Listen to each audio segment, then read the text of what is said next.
Good evening. I'm Sheriff Jeff Diedrich here in Williamson County. On September 18th, on Monday, or Monday coming up, the Safety Act will take effect, which will require the release of those held in pretrial custody who do not meet the new pretrial detention requirements. Beginning Monday, those who commit criminal offenses who were previously jailed are now being released unless they meet one of the following conditions: a specific threat to a person or community, a persistent criminal activity after being cited, or an obvious medical or mental health issue that poses a risk to their own safety. These conditions for pretrial detention under the new system beginning Monday are very high-level requirements in order to meet that burden in court. With that in mind, in compliance with state law, I have just released approximately 30 people from the custody of the Williamson County Jail. And to say that I'm not happy is an understatement. This is a requirement under state statute that was thrust upon us. I believe that the citizens of Southern Illinois are completely opposed to this, but the law is the law. We will comply. I would remind everyone that most of the individuals that just were released have committed felony offenses. Many are convicted felons, and in most cases, for each person being released, there is a corresponding victim. I want to reassure the residents of Williamson County that the men and women of the Williamson County Sheriff's Office are committed and will continue to serve and protect each and every citizen. Regardless of what is occurring here today, Williamson County will hold those that commit criminal activity accountable within the confines of the law, and our community and its visitors deserve nothing less. I want to thank you, and I'm willing to take any questions you might have. So why now? Why not wait till Monday to release them? Well, that's a difficult choice, and the problem is unfortunately I have to report that this is phase one.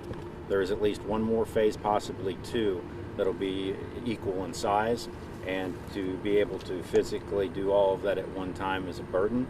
The requirement under the new statute is that we comply with the law, and that means Sunday, as we move from midnight to 12:01 a.m., which is technically Monday morning, we have to be in compliance.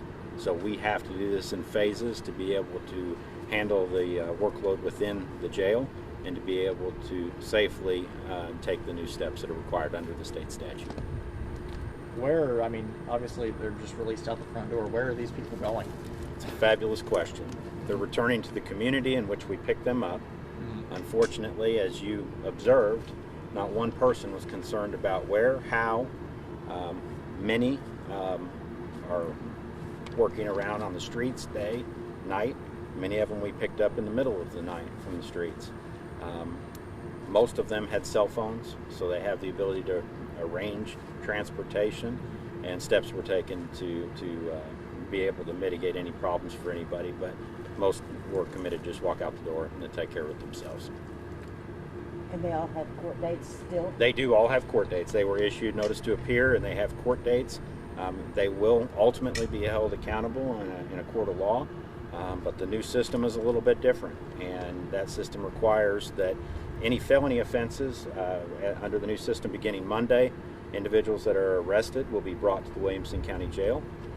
They will be able to be held up to 48 hours. They will be able to be held under those three conditions that I narrated. If they meet any of those, they can be held longer than that once that's approved through a detention hearing by a judge. As far as misdemeanor offenses, Class A misdemeanors will fall into the same category. We can hold them up to 48 hours, but again, they will have the same conditions. They will have to meet one of those three requirements for us to be able to continue to hold them. With misdemeanors, we do have the discretion to cite and release. With felonies, we do not. I would also like to add one comment. Any violations of orders of protection or in the circumstances of domestic violence arrests, even those both are usually misdemeanors, those are mandatory detainable offenses, and they will be subject and treated just like felonies as individuals are brought into the Williamson County Jail. Can you talk a little bit about your concerns, especially today when you just released 30 inmates onto the streets, and just see your concerns going forward as we approach Monday? Absolutely. I'm largely concerned. I'm largely concerned because we just released individuals, in many cases, that we deal with repetitively. In many cases, these are convicted felons, not just accused necessarily. Some are. Some of these may be their first offenses. And we've just released them back on the street. No, I'm not happy. This is not why I chose to be sheriff. I chose to be sheriff to protect the community, to stand up for the citizens and the visitors of Williamson County, to protect persons and property, and this is a step back. I'm not pleased. Is this something you think you'd ever see happen? Never. I know that's a short answer, but that sums it up. Never. Is there a chance it could be repealed by Monday? No, absolutely not. I think it's exhausted. I can't ever say never. That's for somebody else to determine. What I can tell you is we are empowered to enforce the law. We will adhere to the law, but we will hold people accountable that commit criminal offenses.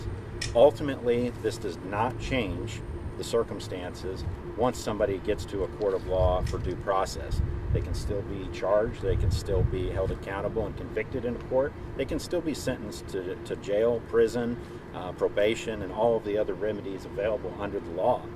But the concern is that from the time that they're initially arrested, what we used to use was pre-trial detention for circumstances that arose where somebody might pose a threat to the safety of the public or the recidivism of additional criminal activity, and we have lost that discretion largely. Not completely, but it definitely is a different approach. I have one last question. I talked with the Franklin County Sheriff earlier today, and he said their jail population overall would be down about 70%. Do you have those figures here for Williamson County? Well, I can tell you that we're probably not far off. I can tell you that 2 days ago we had 163 people in custody, and earlier today we were looking at numbers that could be approaching 80, maybe even as much as 85 that would be released. There is a lot of discretion there initially. There's some discretion in the sense that we can choose to allow individuals that we know that will be eligible to be released, that we have no hope of pretrial detention, to allow the judge and the state's attorney to work through those lists and go ahead and release them and focus more on the higher level offenses that we're concerned with and challenge those and make those individuals actually petition the court rather than just arbitrarily releasing them. But there's a lot of movement in this. This is new for everybody. The state's attorney, sheriff's office, the jail, the judicial side are all maneuvering to be in compliance. But there's a lot happening here, and I think it's going to take a little bit of time to sort itself completely out. Is there any other message you want to send out to the community? Well, this is not a great day for law enforcement and for the public, but what I do want to leave everybody with is that notwithstanding the adherence to this law, which we will adhere to, the citizens of Williamson County will be protected.